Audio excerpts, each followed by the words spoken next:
বর্তমান বাংলাদেশ তিল থেকে তাল হলেই সবাই আন্দোলনে নামে। নিয়ম বহির্ভূতভাবে সবকিছু হচ্ছে।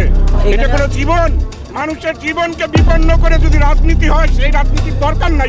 আমরা এই জায়গায় যদি আমরা এই জায়গায় সারাদিনও থাকি, আমাদের এই জায়গায় কোনো উপদেষ্টা আসবো না, আমাদের এই জায়গায় কেউ আসবো না। আমরা শুধু এই জায়গায় মেসেজ শুনেন। আমাদের অধিকার আদায় করতে হবে। আমাদের অধিকার আদায়ের জন্য আমরা রাস্তা বন্ধ করব, আমরা গাড়ি ঘোড়া আটকাবো, আমরা প্রত্যেকটা মানুষের জীবনের মধ্যে দুর্ভোগ নিয়ে আসবো আমাদের অধিকার আদায়ের জন্য।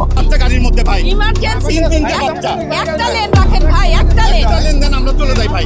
দেখুন, আপনি আপনার অধিকার আদায়ের জন্য আপনি সাধারণ মানুষকে ভোগান্তির মধ্যে রাখছেন। আপনি সাধারণ মানুষের অধিকার থেকে তাদেরকে বঞ্চিত করছেন।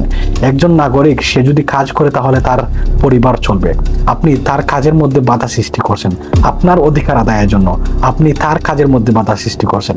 যেখানে একজন মানুষ অসুস্থ হলে তার সঠিক চিকিৎসা সেবা পাওয়ার অধিকার রয়েছে, আপনি আপনার অধিকার আদায়ের জন্য আপনি অন্যজনের অধিকার খর্ব করছেন।